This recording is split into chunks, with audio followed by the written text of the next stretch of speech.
Arrest చేయలేదు, ఇప్పుడు కాంగ్రెస్ కూడా చేస్తలేదు అంటున్నాడు. అందుకని కొంచెం మాట్లాడదాం అండి. శ్రీను గారు, అక్కడ సమస్యలు చాలా ఉన్నాయి. అసలుకి కొసరేనా ఈ 1000 కోట్లు అనేది? దానికి సంబంధించి ప్రొసీజర్ కూడా ఎలా వాటిని ఉపయోగిస్తున్నారు అనేది పక్కన పెడితే ముఖ్యంగా ప్రధానంగా చాలా సమస్యలు ఉన్నాయి. దానికి సంబంధించి ఒక స్టూడెంట్ యూనియన్గా మీరేం మాట్లాడతారని? ఉస్మానియా యూనివర్సిటీలో చెప్పదలుచుకుంటున్నాం. ఇందాక మన బీఆర్ఎస్ నుంచి అన్నగారు మాట్లాడినప్పుడు కూడా నేను అదే చెప్తున్నాను, మీ కాంగ్రెస్ పార్టీలో పనిచేసినటువంటి విద్యార్థి నాయకులకి ఏం పదవులు ఇచ్చిందంటే మేము చెప్పుకోవచ్చు కదా, మేము ఏం పదవులు ఇచ్చింది అనే దానికంటే మీకు ఇచ్చినప్పుడు మీరు అదే విద్యార్థి నాయకులు పదవులు ఇచ్చినప్పుడు ఎంతవరకు గత ప్రభుత్వానికి, గత ముఖ్యమంత్రి గారికి, గత ఐటీ మంత్రి గారికి మీరు ఇక్కడ ఉన్న సమస్యలు చేరవేశారు. ఇవాళ ముఖ్యమంత్రి గారు యూనివర్సిటీని సందర్శించినప్పుడు ఎందుకు సందర్శించారు అనేది ప్రశ్న లేవతుంది. మీద పుట్టే సందర్శించబోతే బాగుండదు. యూనివర్సిటీ గత 100 ఏళ్ల నుంచి ఎలాంటి అభివృద్ధి కార్యక్రమాలకు ముందు లేదు. ఇందాక అన్నగారు చెప్పారు, విశ్లేషకులు అన్నగారు. నేను అదే చెప్పుకొస్తున్నాను, ఇక్కడ ఉన్న సమస్యలు ఒక్క రోజుతోటో లేకపోతే ₹1 శాశ్వత పరిష్కారం దక్కే అవకాశాలు లేవు.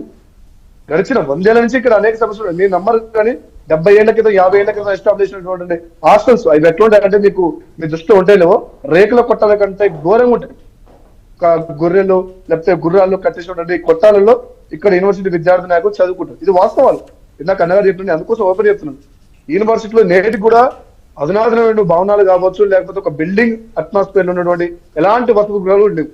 నేటికి కూడా యూనివర్సిటీలో గొర్రెల కొత్తమో లేకపోతే గుర్రాల కొత్తమో నిజాం కాలంలో కట్టినటువంటి హాస్టల్నే ఈనాటికి విద్యార్థులు.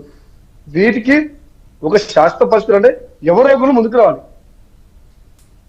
గతంలో ఉమ్మడి రాష్ట్రంలో ఉన్నప్పుడు సమస్యలు ఉన్నాయనే కదా స్వరాష్ట్రాన్ని తెచ్చుకున్నాం. మరి స్వరాష్ట్రం తెచ్చుకున్నప్పుడు ఈ స్వరాష్ట్రంలో 10 ఏళ్ళు గాలికే పోయాయి.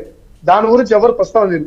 ఆ రోజు కొట్లాడింది మీ యూనివర్సిటీకి నిధులు కావాలి, యూనివర్సిటీలో ప్రొఫెసర్ రిక్రూట్మెంట్ కావాలి, యూనివర్సిటీలో వసతి నిర్మాణాలు కావాలి, యూనివర్సిటీలో అనేక సమస్యలు ఉన్నాయి. ఇక్కడ ప్రభుత్వాలు రావాలి, ఇక్కడ నుంచి వెళ్ళినటువంటి విద్యార్థి నాయకులు ఇక్కడికి వచ్చి విజిట్ చేసి ఈ సమస్యలకు ఒక పరిష్కారం చేయాలి అని మొరమొత్తుకుంది మేమే, అరెస్ట్ అయింది మేమే, జైలుకి వెళ్ళింది మేము.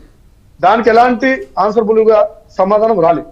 కానీ నేడు ఇప్పుడు అన్నగా చెప్పినట్టు యూనివర్సిటీలో ఉన్నటువంటి అనేక సమస్యలకి ఒక్క రోజుతో నాంది పలికేది కాదు, ఒక్క రోజుతో యూనివర్సిటీ అభివృద్ధి చెందే కాదు.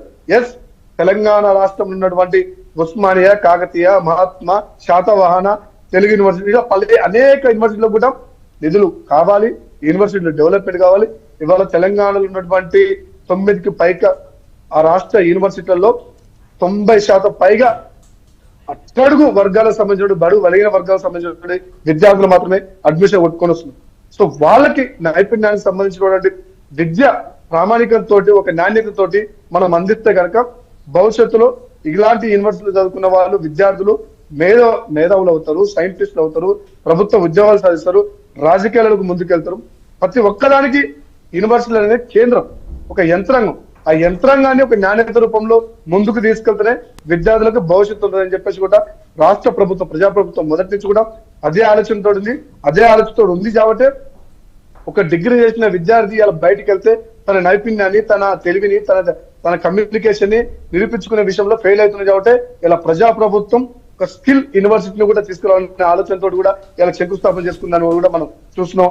స్పోర్ట్స్ విద్యార్థులకు ఏ విధంగా అయితే మనం ఎంకరేజ్మెంట్ చేస్తున్నామో కూడా అంటే ఒకటి శ్రీను గారు ఇందాక అమర్ గారు చెప్తూ ఒక్క నిమిషం శ్రీను గారు ఒక్క నిమిషం 5వ తరగతి నుంచి 2వ తరగతి నుంచే విద్యార్థులకి కులం అనే ఒకటి ప్రతి ఒక్క మనసులోకి భావించే విధంగా ఇలా అంటే ఇప్పుడు ఈ రోజు సీఎం అక్కడికి వస్తే మీరు ప్రొఫెసర్లు మాకు కావాలి అని చెప్పి అడిగినటువంటి సందర్భం, అక్కడ చాలా సమస్యలు ఉన్నాయి. ఆ సమస్యలన్నీ కూడా లిఖితపూర్వకంగా వాళ్ళకి ఇచ్చేటువంటి అవకాశం ఉందా?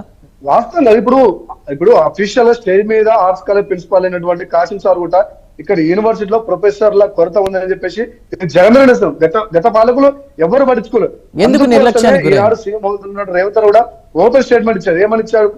యూనివర్సిటీలో ప్రొఫెసర్ రిక్రూట్మెంట్ లో ఆ పాలసీ ఏతుందో అది వైస్ ఛాన్సలర్ పరిధిలో ఉంటుంది. కాబట్టి ఆ నోటిఫికేషన్ తీసుకొని దాన్ని ఒక ఎగ్జామ్ రూపంలో లేకపోతే దాని విధి విధానాలు ఏమిటో దాన్ని మీరే కండక్ట్ చేసి మీరే ఒక న్యాయబద్ధంగా ఒక ప్రామాణికంతో ఒక నిజాయితీతోటి యూనివర్సిటీ ప్రొఫెసర్లు వస్తే ఒక 30 ఏళ్ల 40 ఏళ్ల భవిష్యత్తు విద్యార్థి నాయకులకి ప్రొఫెసర్లు అందుబాటులో ఉంటారు. కాబట్టి దాంట్లో ప్రభుత్వాలు కానీ రాజకీయ నాయకులు కానీ ప్రమేయం లేకుండా స్వేచ్ఛగా ఒక శ్వేతపత్రం లేకుండా ఇట్లా నేనేమంటున్నానంటే ఒక నాణ్యతతో ఉండే విధంగా మనం తీసుకొస్తున్నాం.